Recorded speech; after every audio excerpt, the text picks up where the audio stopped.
À côté de la magie que tu fais pour les spectateurs, tu as conçu un jeu de cartes euh, pour les magiciens qui s'appelle Pick and Trick. Est-ce C'est que ça. tu pourrais nous en parler un petit peu, nous montrer ce que c'est que Pick and Trick? Alors oui, je peux vous en parler, je peux même vous le montrer. Euh, donc ça, c'est le jeu Pick and Trick. Euh, alors il est né il y a un an, quasiment jour pour jour. Euh, il est né à Blackpool en 2024. On était avec des magiciens dans une file d'attente pour un spectacle et euh, il me tend un demi-jeu de carte blanche et qui me dit vas-y, on va faire un truc, écris des idées de challenge dessus. Du coup, on passe une demi-heure à écrire plein de challenges, etc. Et le soir, au Ruskin, on se dit bah, on va le tester, on va voir ce que ça Que ça te peut le donne. faire, quoi. Et là, c'était incroyable. C'est-à-dire que on allait voir n'importe qui, on posait le jeu sur la table et on leur demandait de piocher une carte et de faire le challenge. Et ça a donné euh, des moments que je me souviendrai toujours. C'était que on les connaissait pas, ils ne connaissaient pas, et pourtant on crée pendant un instant du rire, du fun, de la création. Euh, et ça, je trouvais que ça manquait un peu. Parce que, alors, au Ruskin, il y a plein de magiciens. euh, la plupart se parlent entre eux, mais il reste quand même parfois des petits groupes Dans leur à droite, coin. à gauche, qui restent. Ils sont 5-6 à être venus entre copains à Blackpool, mais ils restent entre eux. Et je trouvais ça un peu dommage que, même en tant que magicien, on est censé être un peu les rois du brise-glace et tout ça, de bah, ne pas oser parfois aller vers d'autres magiciens qui sont peut-être ont parfois plus de notoriété ou autres, alors qu'en réalité, si on va les voir et qu'on discute un peu avec eux, ils sont comme nous, quoi. Et donc c'était un petit peu ça l'idée derrière Pick and Trick. Enfin, au début, ça s'appelait pas Pick and Trick, mais euh, en revenant de Blackpool, je me suis dit, c'est dommage que ce jeu n'existe pas, en tout cas une version un peu officielle. Et donc j'ai décidé de retravailler tous les challenges, parce qu'on avait écrit quand même pas mal de trucs qui allaient pas forcément. On avait écrit des cartes qui se focalisaient sur utiliser un objet en particulier. Euh, et donc on trouvait que ça fonctionnait pas trop. Enfin, en tout cas, moi, ça me plaisait pas trop. Je voulais vraiment me focaliser sur de la présentation. Avoir des challenges qui sont basés sur le fait de jouer quelque chose. Euh, et du coup, bah, j'ai retravaillé les cartes. Avec Clémentine, on a créé le design. On a du coup traduit français et anglais. Et voilà, est né Pick and Trick, un jeu de cartes qui permet de créer des instants d'improvisation euh, Est-ce que tu peux nous avec des donner des cartes. exemples de challenges qu'il y a dans Pick and Trick, par exemple? Ouais, bah Un alors, exemple ou deux on pour va voir de quoi. l'ouvrir. Par exemple, quelque chose doit être invisible. Ok, donc à partir de là, tu pioches ça, Donc à quelque chose doit partir de être là, invisible. tu pioches ça et avec ce que tu as sur toi, Tu peux l'idée faire de la c'est de magie. créer quelque chose, quoi. En Ok, fait, je voyais un peu ça comme un forgeron qui est en train de faire son épée sur l'enclume, tu vois. Euh, tu as une idée quelque chose doit être invisible, tu es sur l'instant. Donc là, tu es comme ça avec ton marteau et ton épée, et c'est là que tu vas taper dessus pour créer quelque chose de nouveau, d'original, parce que c'est de l'impro. Alors en impro, on fait parfois des choses qu'on connaît, mais parfois on dérive un peu, on va plus loin.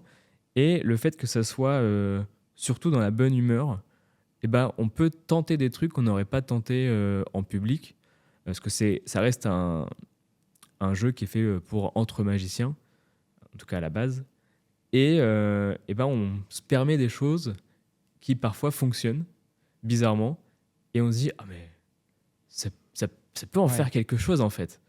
Et de là, en fait, il y a plein de cartes. Fais attention, tout ce que tu touches est chaud.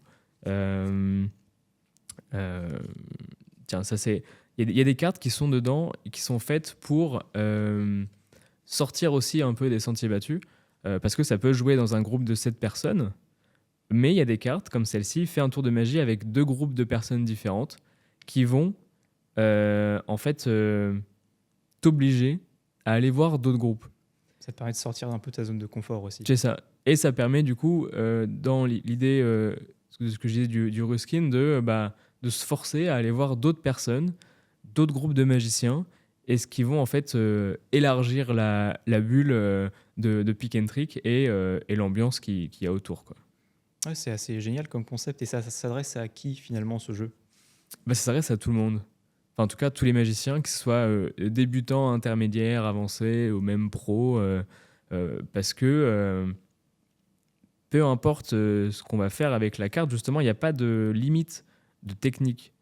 C'est-à-dire que avec même très peu de technique, on peut faire quasiment toutes les cartes. Le seul, en tout cas, la seule arme, c'est l'imagination et la créativité sur le moment. Donc, par exemple, implique un inconnu, ça n'empêche pas d'avoir une technique de ouf. Un débutant peut le faire sans problème. Et ça s'adresse à des personnes qui ont envie, soit qui sont habitués des jams dans les congrès ou juste les réunions de magiciens, que ce soit pour les clubs par exemple, que ce soit juste un groupe de potes magiciens qui aiment bien faire des soirées tranquillement. Ils peuvent avoir ça pour s'amuser aussi. Donc Pour jamais. ça s'adresse à tout le monde qui a envie de faire une magie d'une autre façon. En tout cas, plus libre, plus social créative. un petit peu. Enfin, en tout cas, Oui, voilà. De toute façon, pour oui, partager, ça reste un jeu qui n'est pas faisable tout seul. Ouais. L'idée, c'est quand même de créer de la sociabilité, de créer de l'échange, de créer du partage, créer du fun, quoi. C'est ça. On a déjà eu la question par rapport au Clairothérion. Par exemple, ce jeu de cartes-là, c'est plus le côté social, le côté échange, le côté jam. Contrairement au Clairothérion, où là, ça permet de créer une routine. C'est des cartes vraiment pour créer une routine. Où là, c'est plus introspectif et plus pour soi-même. Donc voilà, c'est deux jeux différents, deux jeux bien différents, parce qu'on a déjà eu la question. Où est-ce qu'on peut retrouver ce jeu de cartes-là, du coup Alors, ce jeu de cartes-là, il sera en vente pour la première fois à Blackpool, donc très bientôt. Ouais. Et ensuite, il sera en vente au Cabinet d'Illusions. Mais donc oui, c'est pour Blackpool la sortie officielle du jeu. On voulait le sortir à son lieu de naissance, en fait. Un an jour pour jour presque. C'est ça. L'idée, c'était de ramener l'idée où elle était née et de voir si avec une version plus officielle, plus travaillée, plus poussée, on pouvait attirer autant de bonne ambiance qu'on a eu il y a un an, quoi. Donc, ça sera là-bas. Et alors là, tu nous as dit il y a des challenges dans les cartes. Tu nous en as donné quelques exemples. Je sais qu'il y a aussi des cartes un peu spéciales, des cartes qui ont été parrainées par des magiciens. Est-ce que tu peux nous en parler un peu? Je peux. Alors, c'est encore secret, peut-être? Non, parce que là, on est sur la fin des révélations de tous les secrets derrière Pick and Trick. Qui ont été postés régulièrement sur Instagram. Je vous invite à suivre le compte Instagram Pick and Trick, d'ailleurs. Et comme je disais tout à l'heure, je suis un fanat de collection. Et je voulais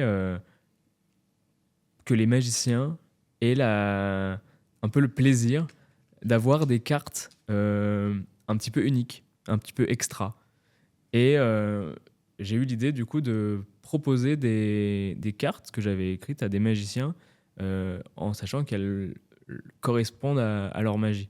Donc je faisais une sélection je choisissais un magicien déjà que j'aimais bien son travail, etc. Je choisis quelques cartes qui lui correspondaient, je lui ai envoyé. Je lui ai demandé si le projet lui l'intéressait, si il avait une des cartes qui le chauffait. Et donc, si il acceptait de mettre son nom sur la carte, ainsi qu'un design complètement différent de toutes les autres cartes, que lui me donne avec un thème, une ambiance. Et donc, on a créé 6 cartes comme ça, sachant qu'il y a aussi parfois les magiciens qui me proposaient une carte complètement nouvelle pour le challenge. Donc, il y en a 6. Donc, il y a 6 cartes parrainées. Et il y a combien de cartes challenge, tu te rappelles? Alors, il y a 54 cartes en tout. Ok. Donc, 6 cartes parrainées. ça Et fait 48, 48 ouais. cartes, sachant qu'il y a 2 cartes qui sont blanches, qui permettent Ok. en fait aux joueurs de Pick and Trick de écrire leur propre challenge sur 2 cartes. Ok. Donc ça donne un vrai jeu de cartes. C'est ça. Il y a ce qu'il faut Il y a de quoi pour. s'amuser. Il y a de quoi s'amuser, hein. Donc, l'idée, c'est. De toute façon, je pense que quand les gens vont acheter le jeu, ils vont lire toutes les cartes. Mais l'idée, c'est voilà, de découvrir les cartes peut-être au fur et à mesure, Mhm. en jouant avec, en laissant le jeu vivre. Euh, et donc, je peux peut-être parler des Ouais. 6 magiciens, euh, parce que c'est des magiciens, moi, qui me tiennent à cœur. En tout cas, j'aime beaucoup leur travail. Euh, alors, il y a 2 Français. Non, même pas, il y en a 4. Parce que La il y France est a bien représentée dans Pick and Trick. Marc Hobby. Ok. Il Euh, alors, je vous laisserai découvrir leurs cartes. Il faudra faudra patienter s'approprier encore le un peu jeu. pour. Parce que je peux pas les montrer, mais la carte de Marc Hobby est Marc Oui. Hobby. Elle vaut le détour. À vol des tours. Donc, pour ceux qui ne le connaissent pas encore, champion du Du monde monde. de cartomagie. Euh, il y a Jonathan Renou, Champion de France de close-up. qui est champion de France de close-up. Donc pareil, sa carte est tout à son image. Le dernier français, mais en fait c'est les derniers, c'est les French Twins, qui ont participé à avoir une carte parce que j'avais une carte qui était exprès pour eux. Et du coup, ils l'ont accepté avec grand plaisir. Euh, et ensuite, on part un peu à l'étranger. Alors, je vais vous parler d'un magicien que j'ai rencontré moi sur scène, s'appelle Axel Adler, qui est un magicien que j'adore dans sa façon de créer, de proposer des effets. Qui fait des super trucs, notamment l'homme avec 3 jambes, par exemple. C'est ça. Et quand je l'ai rencontré après le spectacle, on a discuté un petit peu, je lui ai parlé de ce projet-là, et il trouvait l'idée hyper intéressante, avait même envie de l'emmener dans son club en, en Finlande. Et, donc, il a parrainé une carte, et la carte correspond très bien à ce qu'il fait. Et pour nos 2 derniers magiciens, alors je suis très fan de la magie espagnole. Et donc 2 magiciens avec qui j'échange de temps en temps, c'est Ruby Ferrez et Juan Colas, du coup, qui ont décidé de parrainer 2 cartes, sachant que Juan Colas a proposé sa propre carte. Le design est fou, je suis très content de cette carte. C'est vrai qu'elle est belle. Et le challenge est...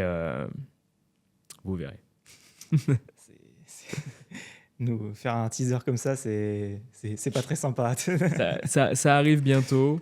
Je pense que quand la Pour- vidéo sortira, il restera à peine quelques jours avant la Je sortie croyais que tu allais dire à officielle. peine quelques exemplaires, mais Ah, oh, on espère, c'est hein. possible aussi. Et si jamais vous êtes à Blackpool, eh ben, venez soit sur le cabinet d'illusion, dans le stand, soit directement le soir au Ruskin. On y jouera. Voilà. Ou soit sinon en ligne, effectivement, sur le site du cabinet d'illusion, tout sera disponible et on vous met tous les liens en description. Et pour ceux qui n'ont pas la chance de venir à Blackpool cette année, on sera au rendez-vous Magic Dream le 14, 15 et 16 mars Oui. sur Paris, à côté de Disneyland. Et vous pourrez retrouver les exemplaires qui restera de Blackpool. S'il n'y en a plus, il en restera, ne vous inquiétez pas. Ouais, ça sera l'occasion de faire peut-être des jams le soir et Voilà. d'utiliser Pick and Trick à ce Surtout rendez-vous que qui est vraiment chouette. le rendez-vous est aussi un peu axé sur le jam, etc., Sur entre l'échange. magiciens. Donc, je pense que c'est un outil qui sera très intéressant. Donc, vous pourrez le retrouver là-bas. Et après, ça sera sur ton site. Ouais, donc ça fait deux bons endroits, 2 bons congrès à faire dans lesquels retrouver le jeu. Et après, effectivement, sur le site du cabinet d'illusion, lecabinetdillusion.fr. Est-ce que tu auras une anecdote par hasard sur Pick and Trick? Oui, alors j'ai une anecdote qui vient du moment où on a testé Pick and Trick en 2024 à Blackpool. Et en fait, c'est ce qui m'a aussi fait décider vraiment de partir sur ce projet-là. C'est que parmi les nombreuses personnes avec qui on a joué, en tout cas ce soir-là, il y a une personne qui quand je lui ai demandé ce qu'il en avait pensé, m'a dit que c'était euh, un de ses meilleurs moments de Blackpool, de fait Sympa. de pouvoir créer, échanger et partager vraiment avec des inconnus et en passant un très bon moment. Et il était tombé sur une carte de faire de la magie les yeux bandés. Et c'était incroyable. Il a proposé un truc. Et voilà, le fait que ça le touche autant et qu'il s'en souvienne, ça m'a dit, bon, bah, il faut faire quelque chose, quoi. Ouais, Go, c'est qu'il y a un truc à C'est faire. qu'il y a un truc derrière. Donc, on verra comment ça sera reçu cette année. Mais je suis sûr que ça sera très bien reçu. Si vous aimez ce genre de jeu de cartes un peu spécial, alors vous allez aimer celui de Clérotherion, un jeu de cartes qui permet de développer sa créativité. On vous en dit plus dans cette vidéo.